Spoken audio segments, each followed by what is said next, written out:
ডাব চিংড়ি খেতে কে না পছন্দ করে, আর সেটা যদি ডাবের মধ্যে না ভরেই রান্না করা যায় তাহলে তো কোনো কথাই নেই।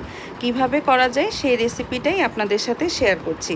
প্রথমেই মাছগুলোকে কেটে ধুয়ে পরিষ্কার করে নিয়ে লবণ হলুদ মাখিয়ে রেখে দিচ্ছি 5 মিনিট।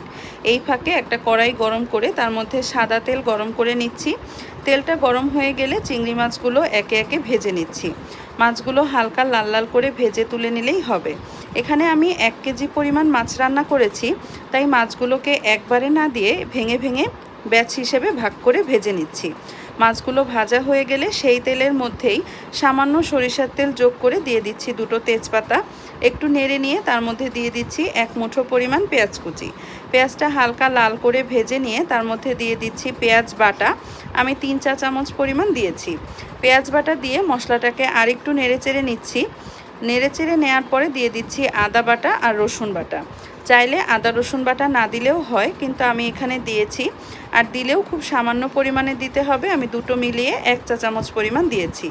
এরপর সব গুঁড়া মশলাগুলো দিয়ে দিচ্ছি 1 চা চামচ করে। দিয়েছি হলুদের গুঁড়া, শুকনো মরিচের গুঁড়া, কাশ্মীরি মরিচের গুঁড়া, সামান্য জিরার গুঁড়া। পুরো মশলাটা কষানোর জন্য আমি এখানে যে পানিটা ব্যবহার করলাম সেটাই কিন্তু ডাবের পানি। এই রান্নায় অন্য পানি ব্যবহার করা যাবে না, পুরো রান্নাটাই হবে ডাবের পানি দিয়ে। মশলাটা কষে গেলে তার মধ্যে দিয়ে দিচ্ছি ডাবের শাঁস বাটা। শাঁস বাটাটা দেওয়ার পরে মশলাটা আরেকটু ভালো করে নেড়েচেড়ে কষিয়ে নিয়ে তার মধ্যে দিয়ে দিচ্ছি কাঁচা মরিচ।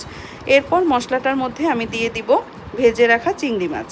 চিংড়ি মাছগুলো দেওয়ার পরে এটাকে খুব ভালো করে নেড়েচেড়ে নিতে হবে, যেন প্রত্যেকটা মাছের মধ্যে মশলাটা খুব ভালো করে ঢুকে যায়। এই মশলাটাই কিন্তু তরকারিটার আসল স্বাদ। এরপর এটাকে ভালো করে নেড়েচেড়ে নিয়ে আমি আরও কয়েকটা কাঁচামরিচ এর মধ্যে দিয়ে দিচ্ছি।